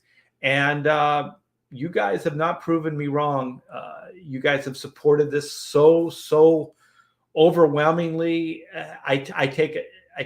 God, I can't even put into words sometimes how I feel, how gracious and grateful I am for you guys. And so I thought I'd show you some pages. So this is a book funded by you, and it exists because of you believing in what I'm doing. And so, yeah, this is Black and White. So this is JC, and he's the villain of the piece. And this is Whitney Sung, aka White. And so these are layout / breakdowns. They're actually more breakdowns than they are layouts. So you can see there's quite a bit of detail. Some of the panels, there's no costumes on. Like like on this middle panel, her helmet isn't on. There's no shadowing. There's no rendering. Her outfit, her uniform isn't on her in the second to the last panel. JC's suit is on, and then like the last panel, like it just comes and goes, like the detail that I'll put into things. So it depends on how interested. And sometimes I'll bring in some of the shadowing. If the idea is there, I'll just kind of do it. I'll just lay it down. So that's a page. And then this is a page 2. So this is a horrific. So these robots are not good, you guys. Most of the robots you'll see in Black and White are evil. They are evil bots. And so this is evil bots doing evil things. And so JC is forcing Whitney to see this. And if you guys have noticed, he has her weapon. So I'm not going to give away too much. These are little clues, little story clues. But yeah, you can see like the difference. Like I drew the foreground elements. Those are from the original thumbnail. So I like the way they came out. So I just put those in Photoshop. The robots were drawn in more detail. So I put those in, and then the people I put in separately. And then I had this this great ceiling detail in a photograph of airplane hangar, and so I use that, and it just fit. So then I don't really have to draw it. I can just, when I light box this, I can just ink it up. So this page pretty much is ready for blue line and inking. So the last panel is Whitney Sung trying to hold back her absolute horror and terror. She doesn't want JC to know how she feels about this. So she's kind of just holding back her true emotions. So I thought the face was pretty good. It's like she's not letting on like too much to JC. I thought it was a pretty good face. Sometimes you draw things and you just kind of nail it. And so this is kind of how some of this stuff starts. So this was the original thumbnail for this page here. Let me pull it back a little bit. So sometimes, these ideas start just like quick little thumbnails. And so one of the things I didn't want to do early on is I didn't want to show all the dead bodies. So I wanted it to be a little bit more like obscure, like they're all kind of in body bags here. But there were two things. One, there was no time to really get them in body bags. So and also I was like, well, if JC is showing her the horror and trying to get her, like, it's basically a trial. Like if she can pass this final trial, then she's officially on his side. Like, so he's trying to get her on his side. So to him, like he said he understands this is horrific, but he also understands that for what he thinks is the greater good, he has to do. So he's a little Thanos-y. He's kind of one of those like ends justify the means kind of villains. Little Magneto, like like even on some level you can relate to their cause, and so he's not, well, I was going to say he's not so far gone yet, but in some ways he really is. So this is basically like if she was to balk at this, if she was to, like be repulsed by this, then he would know that she wasn't, on his side. So, and she knows that, so she had to put in a brave face, which is what this last panel is right here. So I realized that I also shouldn't depart from like it being horrific. I don't want things to be gratuitous just to be gratuitous, because I don't like entertainment like that. So for me, if I'm going to do stuff, it has to have like some kind of story meaning. So that's why I chose not to do the body bags. And so then this is the next page. I'm actually showing you guys this in sequence. So this is Reed, and he's if you see the first panel here, he's planting an explosive, and so he's syncing it up with his electronics. And so then now we have a back and forth discussion between Reed and Whitney, because they have comm links inside their helmet so that they can talk with inside their heads, so they don't have to move their mouth and they don't have to talk outwardly, so no one can hear them. So it's a great spy device. It's great spy tech that Brooks Gray came up with. And so they're basically talking, and Whitney is saying, like, I don't know how much longer I can keep this up. This guy I'm finding him very repulsive. And so then Reed is like, not very much longer. So then I drew Reed up on this wing right here. You can see him. I think I'm going to have to make it a little bit more subtle when I do the actual final drawing. Here's the right here where I'm drawing the circle. That's Reed on the wing. So this is kind of a reverse, what they call reveal. So you see him in the first panel and you don't really know where he's at. And so then you see the whole scene play out, and then you see him on the plane wing. So you get the idea that's where he's planting the explosive device. And also, I like laying pages out like this, like quick banter between these. So like it's 5 panels that are narrow, so you can read through them quickly. So I wanted to unify their conversation in layout form. So that's why there's these narrow 5 panels. And then we have the reveal, and we take JC and Whitney down the staircase that they climbed up earlier, and so then we use this as a reveal of more of the hangar, the airplane hangar. And so then we still see the robots, kind of cleaning up the bodies. So there's going to be bodies in some of these robots' arms. And I always thought that scene in the first Star Wars with the Jawa slaughter, and where the robots are kind of putting the bodies on the fire, and so they're kind of showing humanity, like Obi-Wan, and not so much the robots, but mostly Obi-Wan, showing humanity, kind of giving them a burial, showing respect, so the bodies don't just bleach out in the desert or become food for animals. They actually showed them some respect. And I thought that was cool. So, and also very horrific, just throwing the little Jawas on the pile.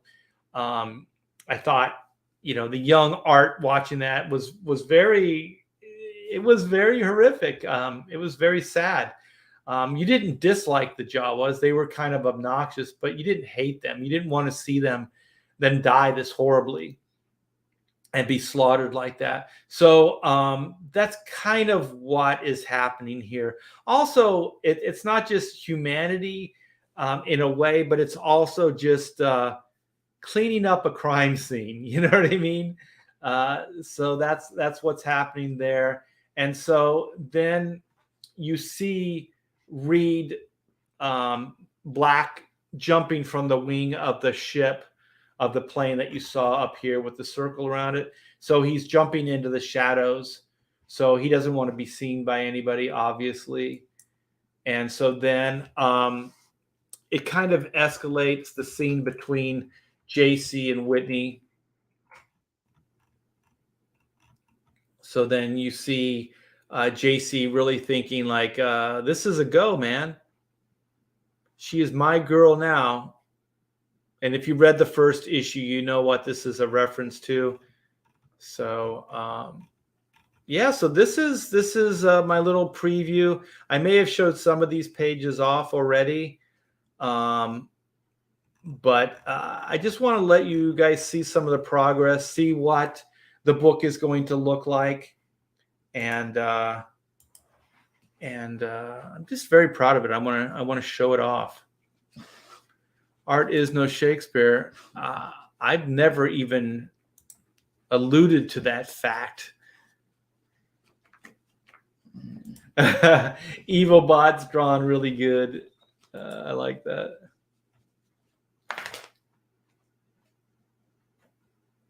Oh, that's cool. I am pro-American and believe in the red, white, and blue, the American dream, and a land where you can agree to disagree, where God is still in the Pledge of Allegiance and still proud to be an American. Yes, yes, indeed. black and write it. Black and white and read. Red all over. Let's go.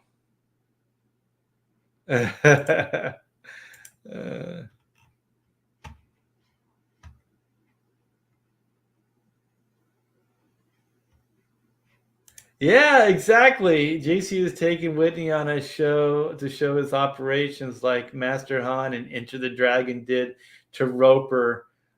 Indeed, he do. Yes, yes. Yeah, best villains are somewhat relatable. I think that way they're not that, I don't know, one-dimensional. I do like a good one-dimensional villain. But I think especially for a current, like more I don't know, modern day sensibilities, I think they have to be a little bit more multifaceted versus just evil to be evil. Although there are people that are evil to be evil, and there is a certain amount of entertainment value in that, where literally the story is black and white, the good versus evil thing.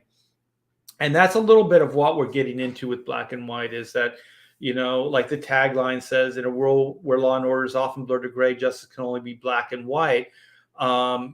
Like Reed Blackett, he's done with the gray areas. He was a spy, so he lived his whole life in like the shadow governments and things not being quite what they're supposed to be, and all this subterfuge and all this, indirectness.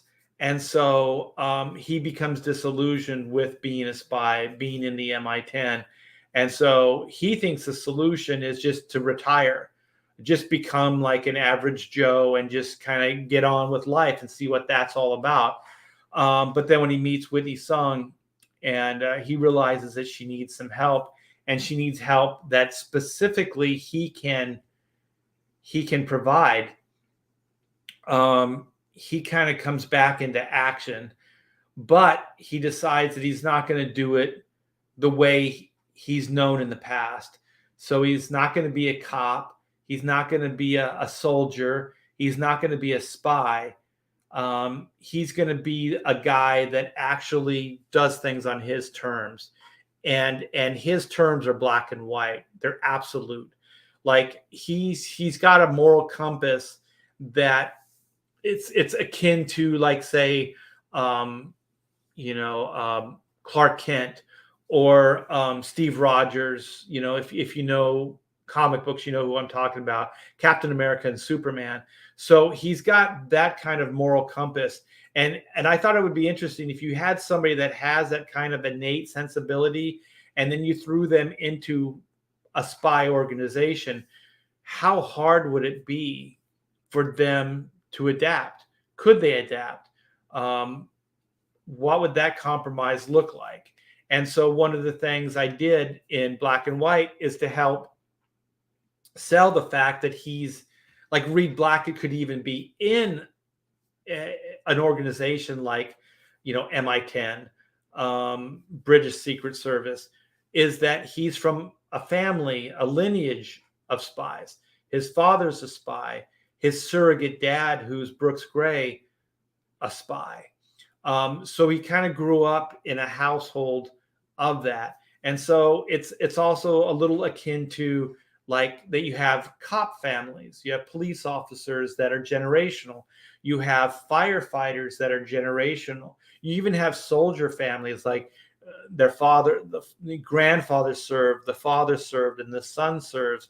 So you have this type of like lineage. So I thought it would be interesting to do it with spies, and so that's kind of the idea here. And that's why Reed got into it, because he thought, based on his father and Brooks Gray and like old school thinking, he thought there was a certain level of honor in it. And then he realized that modern day spying and this stuff, and maybe even the past, like that's one of the things I don't want to give away too much of the next story arc, but that's one of the things is the past. And when his eyes are open to what this organization has done and continues to do, which is MI10, he can't be part of it anymore. So that's kind of what leads up to him being black and the birth of black and white. And so white is kind of, we're dealing with the yin yang, the opposites. So she's a little opposite of him.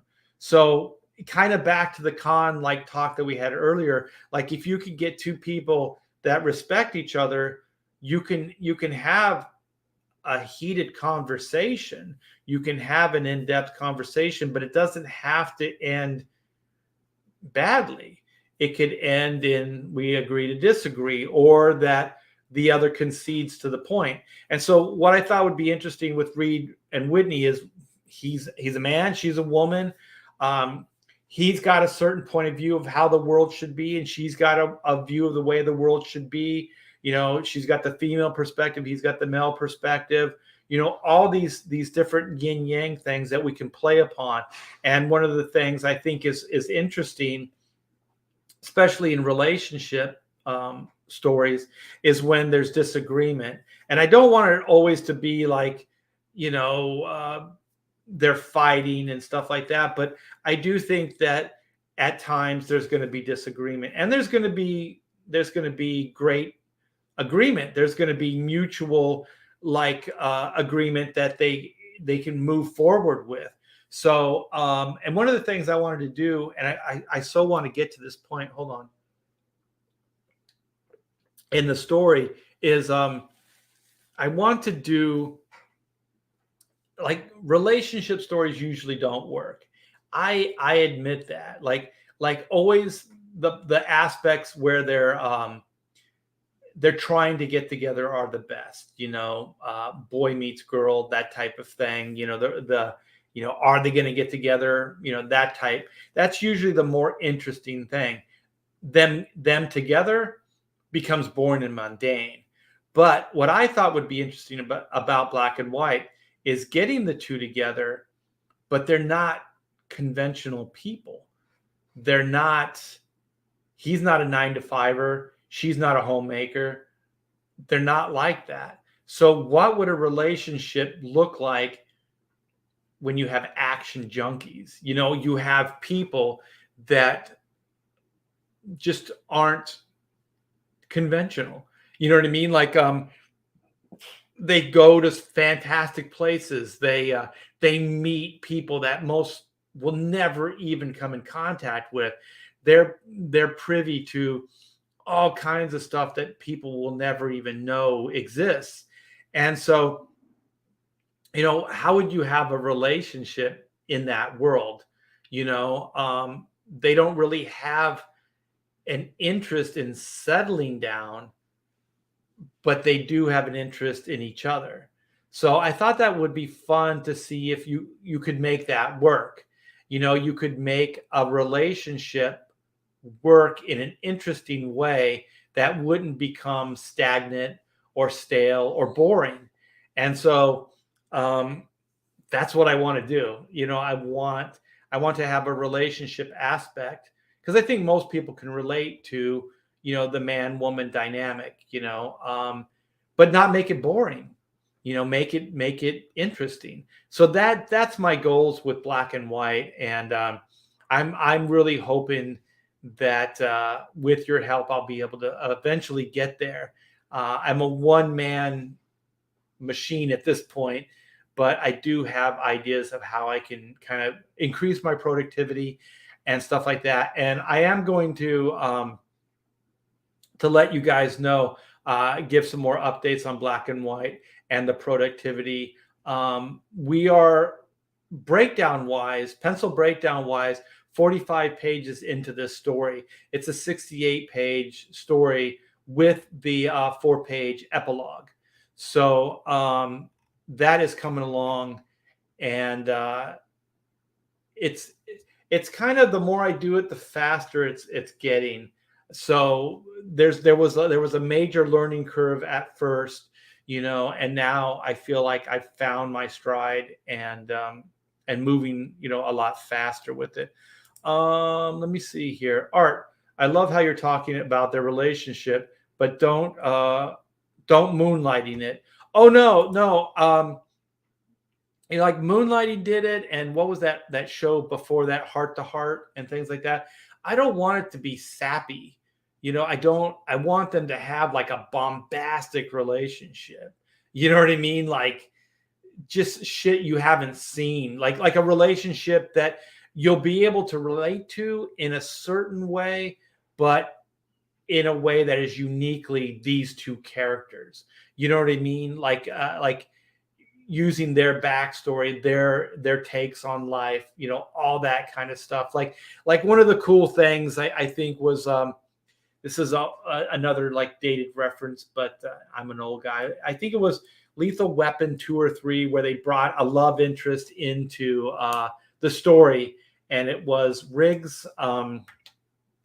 It was the Mel Gibson character, and so I forget the actress's name, but she was kind of an action type of character, and so I think they were like I forget whether they were gonna have sex, so they were undressing, and then the foreplay became like all these scars and these wounds that they've had over the years, and so then that became like the foreplay of the act of getting it on, baby. And so I always thought that was kind of fun, because it was uniquely those two characters, and it wasn't like sappy or like, I don't know, overly romanticized, I guess. It was kind of cool, and I thought that was really interesting. So I want to take that idea, but then just plus it, and just ramp it up. And so that's kind of where the relationship aspects of the story is going. Oh yeah, Renee Russo. She was perfect in that. She was really, really good. The actress in Lethal Weapon was Renee Russo. Art, the update and view of the pages. The wait is going to be well worth it. The quality you had with Chrono Mechanics makes me excited for Black and White. Thank you so much. I appreciate it. So let's take a quick look at the campaign so you can see what all the hubbub is about. And wait, that's not it. This is it. One of the things I want to see if we can get this thing turned over to 116. So we're really, really close. We're one backer away from 116,000 dollars worth of business here. That's crazy. 1,381, almost 1,400 backers. Yes, you guys, this will be the epic conclusion to the two-part Origin saga. So these issue 1 and issue 2 are loosely based on the original 3-issue miniseries that came out in 1994 from Image Comics. So the first volume, let me go down to the first volume. That follows the issue 1 and issue 2 a little more closely than this last issue does. Volume 2 does. So this is volume 1. This is the second printing because we completely sold out of the first printing, and so it's got a brand new cover. The coloring is Kyle Ritter, did an excellent job on this. I think this cover is it just really shows you what these two characters are about. I'm never going to get tired of these two just battling robots. As a kid, I always thought it was the coolest thing when heroes would battle robots, and I still do. So if you notice, there's a reoccurring theme. The animated adventure by Von Klaus and Pedro Eng, Black and White fighting robots. When Pedro asked me, it's like, well, what should the cover be? I go, Black and White fighting robots. So when I was working with Joe Bennett, on the ideas of this cover, he's like, what should be the cover? And I go, Black and White fighting robots. And then with Kenneth Rocafort, it's like the same thing. You know, what should they be doing? Fighting robots. And so this is one of those things. I just think how versatile this is. You know, like look at all these great pieces of artwork, and they're all similar ideas. You know, but they're executed completely different. So the world will have a lot of robots. MI10, the MI10 division does exist in real life. It was in the war times, like the Great War, the second, I think it was the Second World War, that there was an MI10 division of MI6, and they were research, weapons, and development arm of MI6. And so it was disbanded after the war. And so this is a future tense story, black and white. It exists in a made up time. I didn't want to date it. I want to keep the concept kind of timeless. I learned that from Star Wars as well. Keep it timeless. And so in this reality, robots are main place. They're everywhere. And so sentience is against the law, but most everything else is okay. So, but as you could imagine, the robots could be programmed to do bad things. And so MI6 is basically a robotics division. So this version of it, this made up version that I created, MI6 is a robotics task force. And they basically battle illegal robot activity in the world. So they're spies. It's a spy division, but they basically police the world of illegal robotic activity. So Reed Blackett is an excellent like profiler. Like he can profile robots. He can kind of see by their attitude how they're functioning, whether it's a program, whether it's sentience. You know, he can kind of like profile like good detectives can. He can detect robots' behavior, and so he's excellent at that. But he's actually an A1 robot fighter. So he can find weaknesses in robots, he can exploit those, and he can take them down. So he's quite a formidable foe as far as a robot battle is concerned. So that's kind of the new aspects to black and white as well. There were robots and mech suits and stuff like that in the original, but not to this extent. So one of the new things we added, you guys, are the Keshi figures. We have 4 of 20. We sold out of the first tier. So this is the second and last tier at this price, and with the black and white Keshis. After this, we're going to go multicolor. Eric Huffles is putting this together for me, and he said part of the collectability is multiple colors. So we thought we would do kind of exclusive black and white Keshis, and then we're going to go into like multiple color Keshis after this. And so, you know, if you've backed a book, we have something new that, you know, you can still back. We have the Inco T-shirts that you can still back. We have the black and white wraparounds, which are awesome. We have some original artwork, which is the only thing available at this point. And these are original story page layouts. And yeah, you guys, then we have all these kind of bundles. We have the black and white jam, which is we have 56 out of 150 claimed. We still have a few of these, but this is the only place that you can get the Greg Capullo variant. So we don't have a lot of these left. And so the only place you can get them is with the black and white jam. So yeah, you guys, as always, thank you so very much for turning this into a huge success.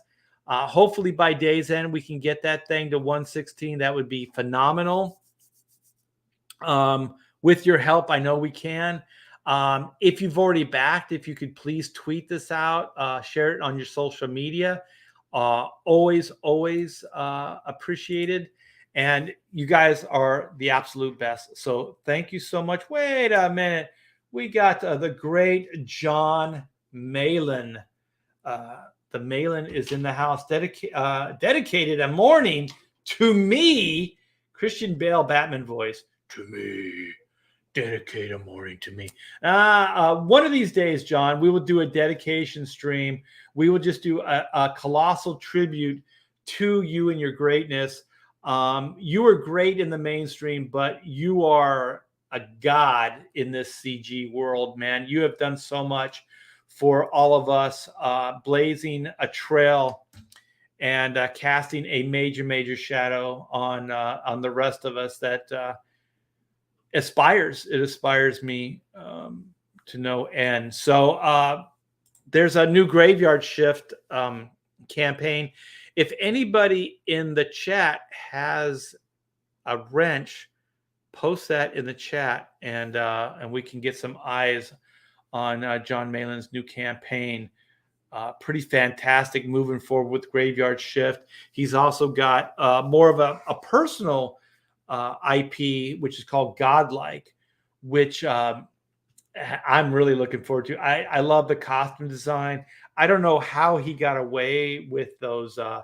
It's kind of I don't know what kind of blue that is, a turquoise or whatever kind of blue, and then that bright red, and that makes up the costume colors.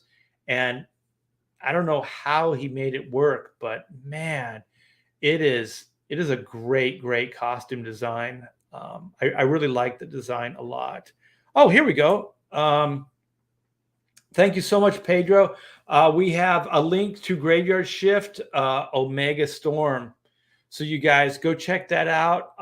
If you like what you see, back that son of a bitch, and help us continue with creating great comic book content. The bot Black is, I just saw this. Black is the bot whisperer. Indeedy do. Yeah. This book, you guys, it's Black and White is going to, it's the best thing I've ever done. I can't wait for you guys to sit down, read it, and hopefully you'll enjoy it as much as I did creating it. I do have one more plug, and then I'm gonna say farewell and go get some lunch with my lovely wife, and hopefully she's not worried too much about that that pipeline crisis that's happening. But yeah, Pontificators is tonight. Pedro Ang is one of the crew, and we are going to pontificate the hell out of probably, we'll probably do the rapid fire where we'll do probably 3 topics. I'm going to see what the other guys want to do. So it's kind of a democracy. We all kind of throw ideas into the hat, and then we pull out subject matter that we think is the best for that night. So one of the things, like I've been talking about, is just like, why do other artists betray? Why do some artists betray the others? Like why did Dave Johnson decide to get uppity against Andy Smith? Why does Bill Sienkiewicz feel the need to do this? Why does Ali Garza feel the need to do this, and so on and so forth? What is his name? Mark Brooks. Like, why do they do this? We're going to just like we always do on Pontificators, we're going to talk the hell out of it, and we're going to try to get to some kind of reasonable results. We're going to try to figure out why from multiple angles, and just get down to it. And most likely we're not going to come up with anything, because some of this stuff just boggles my mind. Like, I don't really even know why people do things like this. Siege says misdirected ego. Yeah, we can pontificate on all these different reasons. I think it will be fun, and also it's always very interactive. So we love getting people's feedback in the chat based on what we talk about. So that's tonight. There's kind of been a little bit of a resurgence with Pontificators, so we're getting more people. I think we got a good crew.